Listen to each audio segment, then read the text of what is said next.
Pivot the conversation a little bit to something that we were talking about the other day. And we were saying, I was asking, what do you see, the future of talent coming out of this? What will the war for talent look like? And you had an excellent moment where you paused and you said war for talent. If we're even still going to be using that phrase, which then Right. oh my God, you're right. That's a phrase that's been ingrained in my head since I've been in this. Yes. So do you think we're still going to be using that phrase? Is that going to be a concept? I mean, I know for sure that we're not right now, but like you said, it is that term that is just in the back of your head, and it has this very aggressive, assertive, competitive connotation to it. But in the here and now, the industry, from my perspective, has just totally shifted. Recruiting being, competitive and fighting for the right talent has very quickly become, let's all work together, do what we can, get people that need jobs in the right jobs. Mm-hmm. And right now I'm certainly getting hit up on LinkedIn more than I ever have before, which I totally welcome. By the way, and I'm happy to forward anybody I can onto any other talent professionals that I know of, in the New York City area or beyond. But I think that that's really what this time has brought, is a great opportunity to take a step back, to make those connections within our industry. And long term, I hope that we continue to use that phrase, because that means that we have a lot of options and that business is booming and that everybody's very busy, which is what we all prefer. But now that we're just kind of in that treading water, let's be a little bit more reactive than we like to be. I think that collaboration is probably the best thing to come out of it. But long term, I welcome the war on talent to come back. It's funny because it's almost like before it was a war for talent, and now it's like a war to help talent. Yeah, exactly. A war for talent in a really different way. Yeah, COVID is really the war on talent, like keeping people out of jobs. Yeah, absolutely. Man, what a pleasure it was to be able to have such competition for talent. We really right. took it for granted. Absolutely. And it's interesting because this is a point that some of the individuals on my team were talking about yesterday, and those roles that we have that are still hiring managers are saying, dang, this is great talent that you're putting in front of me. What changed? Well, there are organizations that are just not hiring right now. These are the same sorts of conversations that we've always been having, but that just didn't always make it into the door because there were just so many options. And now that just isn't the case. So a lot of really great people are making it, further into interview processes that are still happening. Yeah, even with a jilted kind of hiring process, if you will. Yeah. So another thing you mentioned is also that the white glove service is such an important thing for your organization to me. Can you describe to me, what does that mean for your team and for yourself today? Yeah. So I sort of broke this concept down into two sides, right? So providing that white glove service to my clients, to my stakeholders, is really important, and especially because this isn't a market that they're used to. So really flexing those muscles and being that industry expert is more important. It's navigating through this process that's very new and very dynamic. So through those conversations with candidates and through sourcing efforts and through, job postings, a recruiter is seeing real time what the market looks like, how candidates are responding, what other companies are doing just from their candidates' other interviews. So a hiring manager, a stakeholder really has to lean on their recruiting partner, as exactly that. It's not an order taker role. It's not a service. It's very much a partnership. And we spoke about this point as well. If there are any bad habits that people have fallen into just because it had become such a volume game, now is the time to really check that. But then on the flip side, the candidate piece, those who providing that white glove service to candidates, those who are in the job market right now,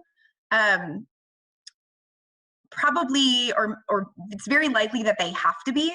Now is a really uncertain time, where if you have, a great position and stability, it's probably less likely that you're willing to entertain something else, because those things are very much top of mind.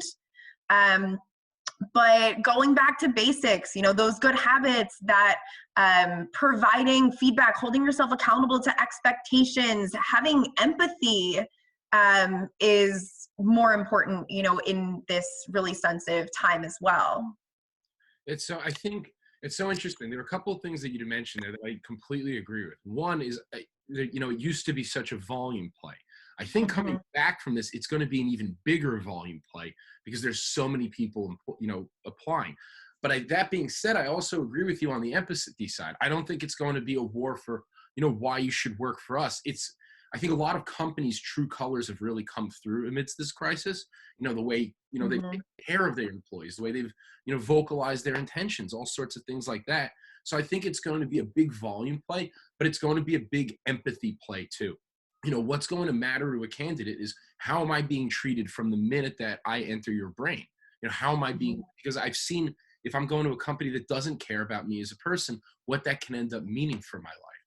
I mean, I think technology is going to play a really big part in how companies receive all of these people and still keep face on them, as opposed to, like, I just think of like Career Builder, when I used to upload my resume, 50 times there and hear back from 3 companies. I don't think that's going to fly anymore.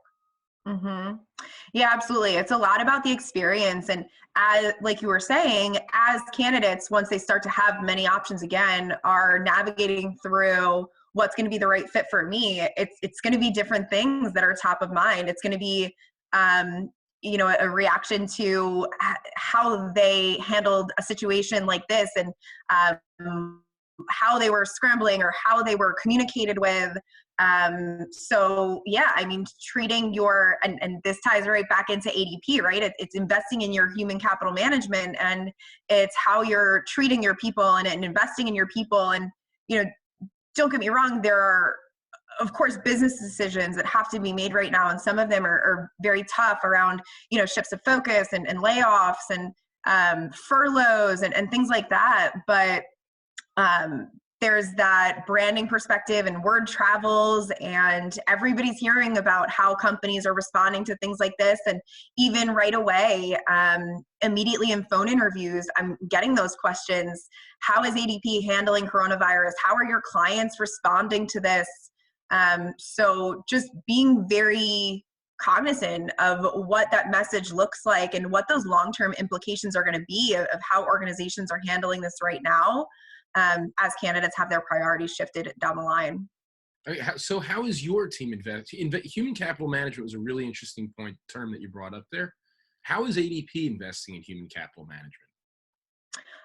So first of all, I think it's really just transparency.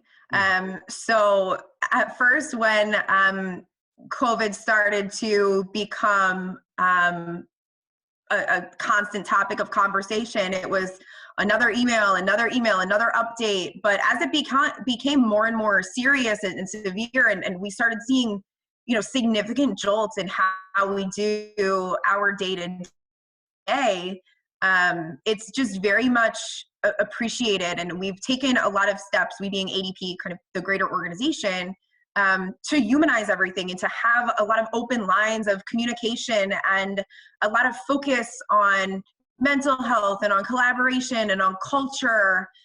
So it's been really wonderful to see how people come together, in a time like this. And it's the same thing with our clients, sharing information, and working, with partners, and really maintaining that practice what we preach sort of mentality, so that down the line candidates as well as our clients kind of look at this organization as, this is what we value, and this is what we can bring to your organization, and how we can sort of help you to emulate this sort of crisis reaction. And of course, everything's not perfect and everybody's just treading water, but that candor and transparency is really paramount. And I'm really grateful for, having that sort of culture here. Oh my God, it's so huge to just, of all the instability in the world, it's nice to have that job stability. And for as far as candidates out there, even just from a recruiting standpoint, I think it's so, or for recruiters to be that source of stability in such a world of instability really makes you a beacon. It makes you can be the light of hope. So Right. going along with that, like there's also as there's instability all over the place, our days have changed. The way that we get up in the morning and prepare for the day, the way that we interact with our team has totally changed. We were talking a lot about building good habits and like adjusting to the new normal. How has that been for you and your team so far? Yeah. So it's interesting for me because I've actually, since I've been with ADP, been primarily work from home. My team is spread throughout the country.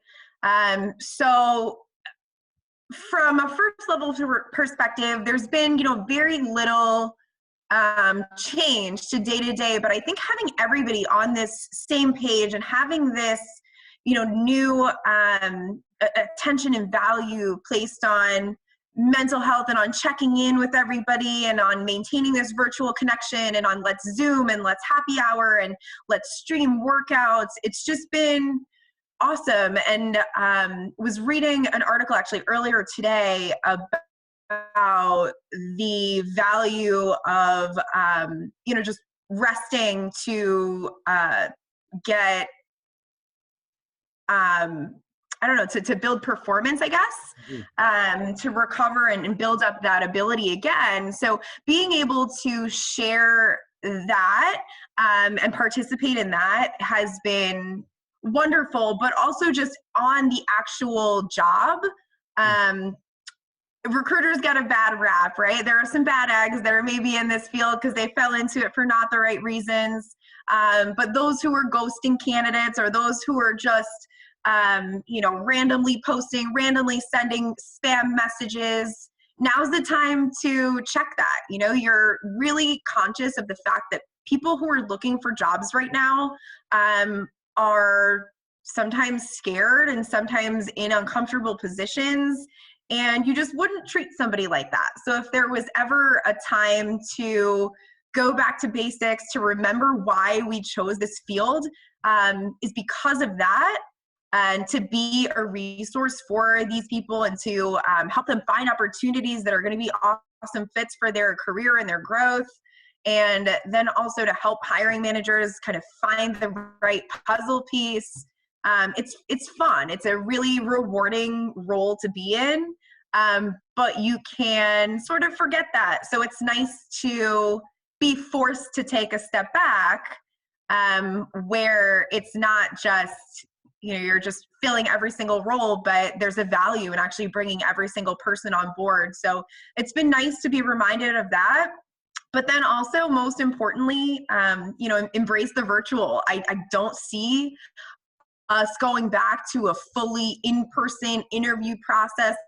I don't see us going back to a fully in-person sales process after this. So being able to schedule things much more easily, being comfortable, getting to know somebody virtually is going to be the future. So there are a lot of ways for us to embrace technology to make that happen, but to keep it human as well, and be really thoughtful about these touch points that we're making at every step of the way. So I think that's probably the biggest takeaway from this whole situation is being agile and being versatile with how we communicate.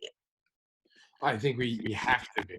If you haven't learned it before, I think you're certainly learning it now with your organization. So then actually stemming along with that, how have you've been working remotely and recruiting remotely for a long time. So what point, but it's also, I guess, a different market right now. What pointers do you have for people who are trying to stand out without having that physical presence, without being able to bring people into the office and show them an office, whatever it may be? Do you have any bits of advice? Yeah. I think just be creative and be authentic with it. We know that people buy based on emotional connections. So we've got to figure out how to create that emotional connection virtually. So, showcase your culture, use social media, use technology. How can you integrate your team, your potential new hire into that culture before they're coming on board? Just really using whatever tools you have at your disposal. And again, just being thoughtful about those touch points, whether it's just a check-in call, or it's, hey, I thought you might think that this content is interesting, or we always do, team breakfasts on Fridays, whatever the case is. That's what people are going to respond to, is being somewhere where they are not just a number and can really feel that. And I think that in this new, digital age, you can absolutely create that connection virtually. It's just about being comfortable, being uncomfortable, because it's new. Yeah, you kind of have to be open to it in a way. It's a different kind of relationship. Yeah. Yeah. So Yeah. I got one more question for you, and I think we're ready to wrap up. What's for breakfast on Friday? You know what? I think this is the time to really get comfortable in the kitchen. I am not a chef by any means, but have been trying, really hard. And the recipe, the quarantine kitchen, back and forth with my team is very live. I might even mess around and try and make bread. So we'll see. Wow. Good for you. Homemade toast. I'm wishing you the best of luck. Thanks. We'll right. see how it goes. Awesome. I send over pictures. I will. Awesome. I feel pretty confident at this stage. You know what? I have no time. I have nothing but time to try again and again. That's a good way of looking. It's bread time. Yeah. All right. Yes. Well, Victoria, thank you so much for stopping by to join us today. Any last, words of advice, any shout outs for the audience before we click off? No, I mean, embrace the uncomfortable and embrace the virtual. And if anybody has a need for a new role, definitely look me up on LinkedIn. Like I said, I am happy to help, whether it is internally at ADP, or if something else might be a fit, I'm happy to do what I can. All right. Awesome. So everyone reach out to Victoria if you need help for roles or just advice in this tumultuous workspace. So Victoria, thank you so much again for stopping by. We'll definitely have to have you soon. Awesome. All right. Well, take care. We'll see you then. All right. Sounds good. All right, bye-bye. Bye.